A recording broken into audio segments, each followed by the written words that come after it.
महाराज, हमने पूरी तरह से जांच की है। राजकुमार के कक्ष का दरवाजा अंदर से बंद था, खिड़कियां भी बंद थीं, कहीं से कोई सुराग नहीं मिल रहा। हत्यारा कोई भूत प्रेत तो है नहीं, वह यहीं इसी महल के भीतर है। या फिर ऐसा भी तो हो सकता है कि राजकुमार जी ने आत्महत्या की हो। यह सुनकर दरबार में सनसनी फैल गई। महाराजा की आंखों में चिंगारी सी दौड़ गई। आप कैसी मूर्खतापूर्ण बात कर रहे हैं महामंत्री जी? राजकुमार आत्महत्या कैसे कर सकते हैं? कक्ष अंदर से बंद था और कोई सुराग नहीं मिला, इसलिए मैंने मेरा सुझाव दिया महाराज।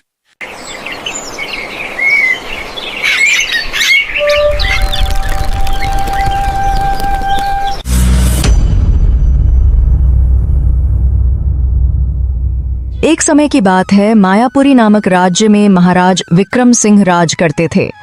महाराजा विक्रम सिंह बाहर से जितने निर्मम और शक्तिशाली दिखते थे, उससे कहीं अधिक कोमल हृदय के थे। उनकी वह कोमलता केवल एक ही व्यक्ति के सामने प्रकट होती थी, उनके इकलौते पुत्र युवराज अभय सिंह के सामने। अभय सिंह उनकी आंखों का तारा, उनके सिंहासन का भावी उत्तराधिकारी और पूरी विक्रमगढ़ रियासत की आशा था। अभय सिंह में वे सभी गुण विद्यमान थे जो एक आदर्श शासक में होने चाहिए। वह न्यायप्रिय थे, दूरदर्शी थे, युद्ध कला में निपुण था और प्रजा के दुख दर्द को समझता था। वह महलों की ऊंची दीवारों से परे साधारण जनता के बीच घुल मिल जाता था।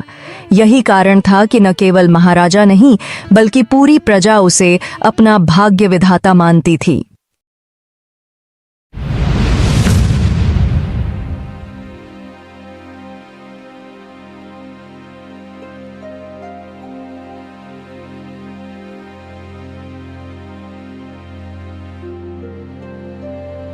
देखो, धीरे धीरे हर घर में चूल्हे जल रहे हैं। क्या तुम्हें लगता है आज भी कोई भूखा सोएगा? आपकी चिंता सही है महाराज, पर मुझे यकीन है आपके नए अन्न भंडार के नियमों के बाद अकाल का भय तो कम हुआ है। कल ही मैंने बूढ़ी दयामा से बात की थी। उसने कहा कि इस बार उसके परिवार को पर्याप्त अनाज मिला है। सुनकर अच्छा लगा, पर मेरा मन अब भी व्याकुल है। कल मंत्री ने बताया कि पूर्वी प्रांत के किसानों की फसल अत्यधिक वर्षा से खराब हो गई है। हमें वहां तुरंत कर में छूट देनी चाहिए और राहत भेजनी चाहिए। बिल्कुल, प्रजा का दुख हमारा अपना दुख है और आपके होते हुए हमारे राज्य की प्रजा दुखी कैसे हो सकती है महाराज? आपकी यही बात तो हमें बहुत अच्छी लगती है महारानी। जब भी हमारा मन व्याकुल होता है, तब आपसे बात करके हमारे दिल को सुकून मिल जाता है। महाराज, आने वाली पूर्णिमा को हमारे राजकुमार का 16वां जन्मदिन है। सोचिए, वह कितना बड़ा हो गया है।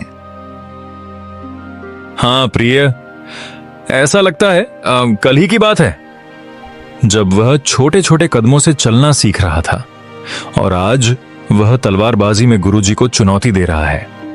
वैसे कहां गए हमारे राजकुमार? सो रहे होंगे अपने कक्ष में। पूरा दिन राजमहल को सर पर उठाने के बाद अभी तो सो रहे होंगे। देखा महारानी, हमारे लाडले सोते हुए कितने शांत दिख रहे हैं। इन्हें ऐसे देखकर आज तो मेरी पूरे दिन की थकान एक पल में उतर गई। वह तो आपको अभी शांत लग रहे हैं। पूरा दिन इस महल को सर पर उठाकर घूमते हैं। कभी कभी तो मुझे यह चिंता होने लगती है कि कहीं इन्हें कुछ हो न जाए। अरे महारानी, आप इतनी चिंता मत करो। राजकुमार हमारे बेटे हैं, उन्हें कुछ नहीं हो सकता।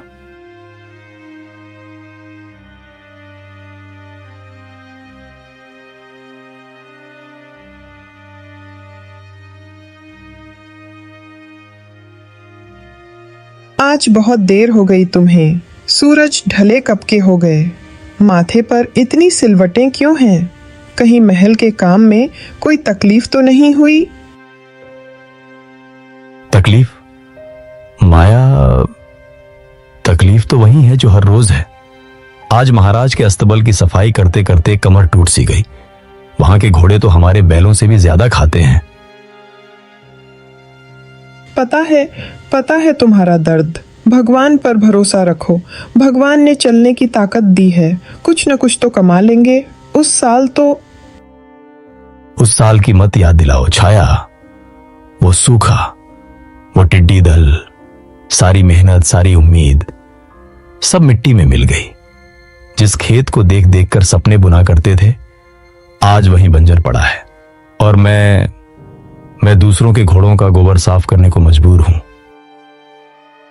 सब्र करो, यह दिन भी बीत जाएगा। अगली फसल के लिए हम फिर कोशिश करेंगे। भगवान जरूर हमारी सुनेंगे। ये हाथ जो कभी बीज बोते थे, जो फसल काटते थे, आज ये हाथ दूसरों की चाकरी कर रहे हैं। कभी लगता है जैसे ये धरती अब हमें पुकारती भी नहीं। धरती माँ कभी अपने बच्चों को नहीं भूलती। वो बस वक्त की धूप छांव सहती है। हम भी सहेंगे। तुम्हारा हौसला मत टूटने दो। जब तक सांस है, संघर्ष है। हम दोनों हैं ना, एक दूसरे के साथ। तू ही मेरी ताकत है माया। नहीं तो उस दिन ही हार मान लेता, जब खेत सूखे पड़े थे। चल, कल फिर सुबह जल्दी उठना है। महल की नौकरी तो करनी ही है, ताकि अगले सीजन के बीज खरीद सके। हाँ, और इस बार हमारी फसल इतनी अच्छी होगी कि पूरा गांव देखता रह जाएगा। अब सो जाओ, थक गए होगे।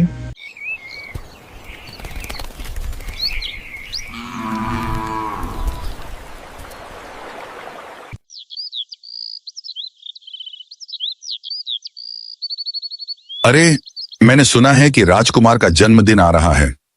क्या यह बात सही है? अरे हाँ, बात तो हमने भी सुनी है। इस बार राजा अपने राजकुमार का जन्मदिन बड़े शान शौकत से मनाने वाले हैं। हाँ भाई, बात तो हमने भी सुनी है, लेकिन महाराज को हमारी पीड़ा भी देखनी चाहिए। वैसे भी सारे खेतों में सूखा पड़ा है और महाराज अपने राजकुमार का जन्मदिन मनाना चाहते हैं। उतने में वहां गोपाल आ जाता है।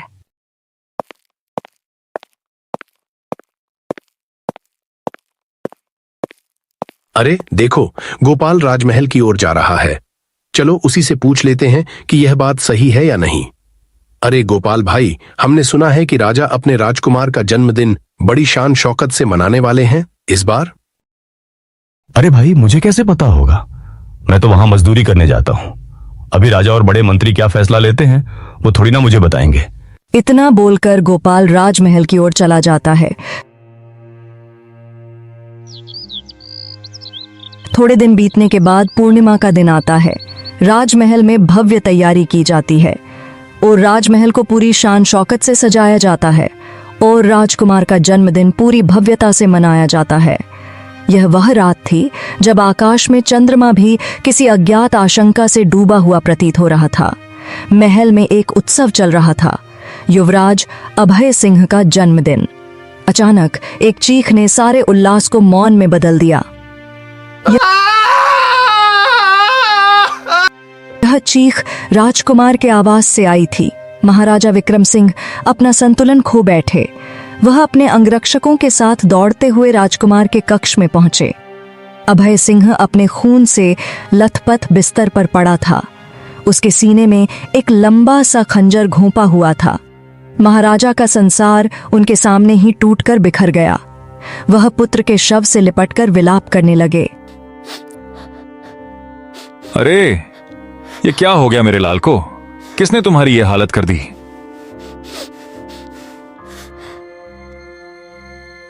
उसके बाद राजकुमार का अंतिम संस्कार कर दिया गया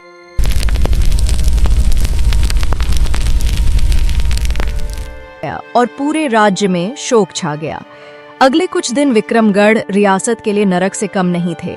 महाराजा विक्रम सिंह शोक के अंधकार में लिपटे रहे, लेकिन फिर एक सुबह शोक ने क्रोध और संकल्प का रूप ले लिया। महाराजा ने अपने दरबार में सभी मंत्रियों, सेनापतियों और उच्च अधिकारियों को बुलवाया। उनके चेहरे पर दुहक का स्थान अब भयानक क्रोध ने ले लिया था।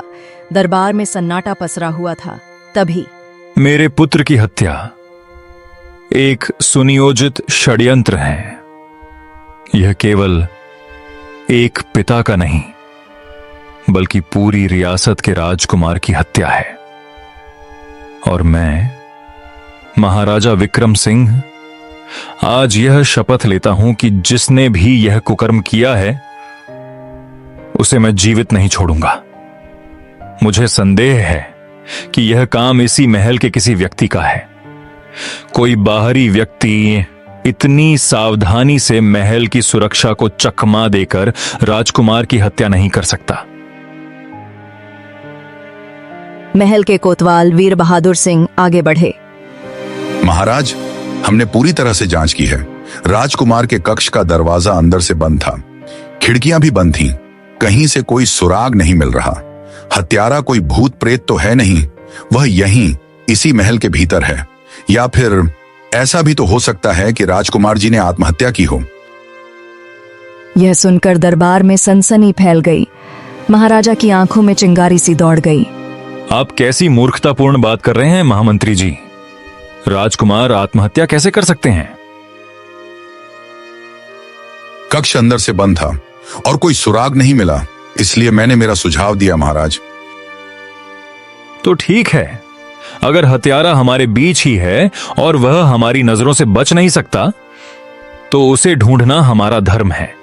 मैं आदेश देता हूं कि इस महल में काम करने वाले हर व्यक्ति, चाहे वह कोई भी हो, उसकी जांच की जाए। सेनापति, मंत्री, नौकर, रसोइया, सफाई कर्मी, कोई भी जांच से बचना नहीं चाहिए। हर किसी से पूछताछ की जाए। मैं हत्यारे का पता लगाकर रहूंगा। अगर राजकुमार के हत्यारे का पता नहीं चला तो यहां उपस्थित जितने भी मंत्रीगण हैं उन सभी को फांसी की सजा सुनाई जाएगी। यह सुनकर दरबार में खलबली मच गई। इसके बाद सभी मंत्रीगण राजकुमार के हत्यारे की खोज में लग गए। महाराजा के आदेश के बाद पूरा महल एक कारागार में तब्दील हो गया। कोतवाल वीर बहादुर सिंह और उनकी टीम ने हर किसी की जांच शुरू की। महल के उच्च अधिकारियों के पास मजबूत अलीबाई थे। इसके बाद नौकर चाकरों की बारी आई। रसोइये हरिप्रसाद से कठोर पूछताछ हुई। मैंने तो राजकुमार को अपने बेटे की तरह पाला है, मैं उन्हें कैसे नुकसान पहुंचा सकता हूं? एक एक करके सभी नौकरों को बुलाया गया, लेकिन कोई ठोस सबूत नहीं मिला। जांच रुकने लगी थी। तभी एक नया मोड़ आया। महाराजा के विश्वास पात्र बूढ़े मंत्री चंद्रशेखर को एक सूत्र मिला।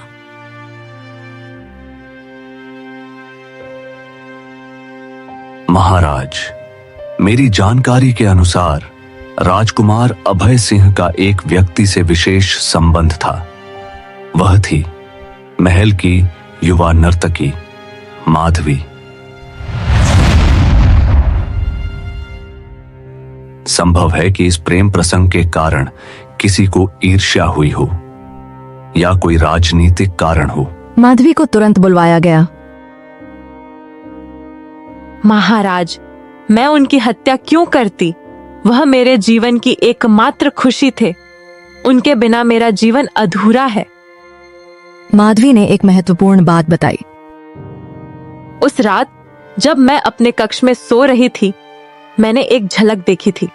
एक व्यक्ति जो नौकरों जैसा वस्त्र पहने था, राजकुमार के कक्ष की ओर जा रहा था।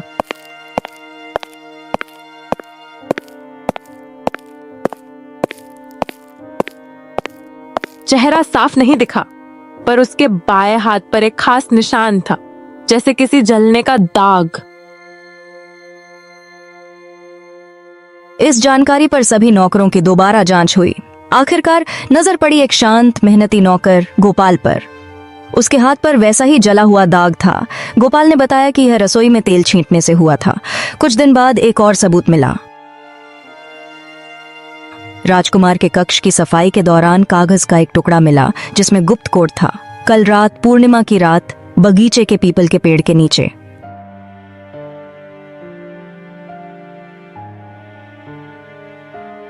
महाराजा ने गोपाल को नजरबंद करने का आदेश दिया। तभी वृद्ध चौकीदार बलराम सामने आया।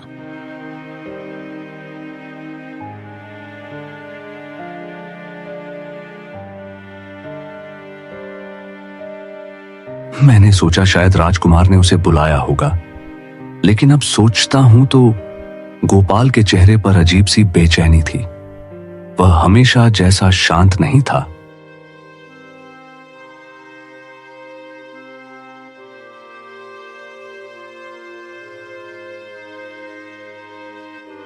महाराजा ने फिर से गोपाल की पूछताछ कराई। महाराज, मैंने राजकुमार की हत्या नहीं की। मैं उनकी सेवा करता था, उनसे वैसा ही प्यार करता था जैसे एक पिता अपने बेटे से करता है। महल के बगीचे में तालाब की सफाई के दौरान एक लंबा नक्काशीदार खंजर मिला, वही खंजर जिससे राजकुमार की हत्या हुई थी। मूठ पर वरिष्ठ नौकरों का प्रतीक चिन्ह था। महाराजा ने गोपाल को दरबार में बुलाया।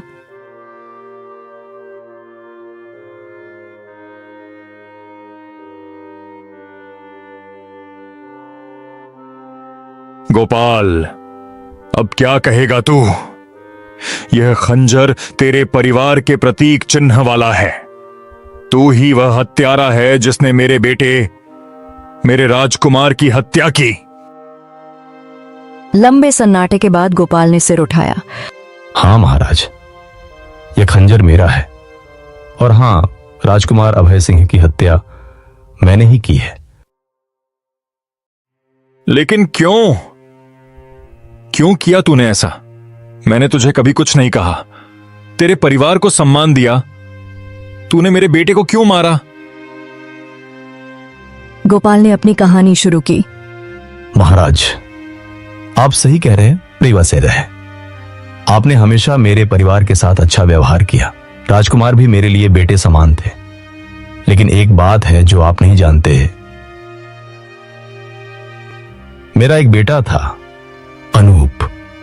कुछ महीने पहले शिकार यात्रा में जंगली सुअर ने राजकुमार पर हमला किया। अनूप ने उनकी जान बचाई, लेकिन खुद मारा गया। राजकुमार ने मुझसे वादा किया था कि वह अनूप के परिवार का ख्याल रखेंगे, लेकिन बाद में उन्होंने टाल मटोल शुरू कर दी।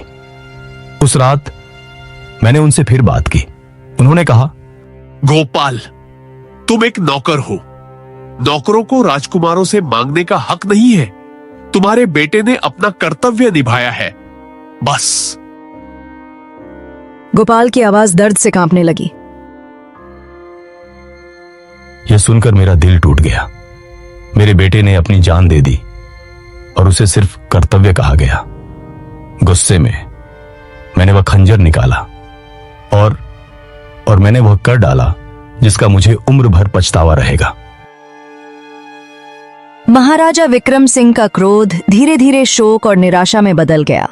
उन्हें एहसास हुआ कि उनके पुत्र ने एक वफादार सेवक का दिल तोड़ दिया था।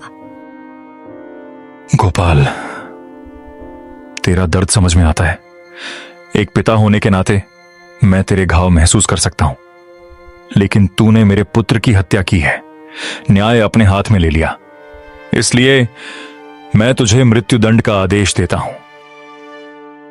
गोपाल शांतिपूर्वक सिर झुका लेता है।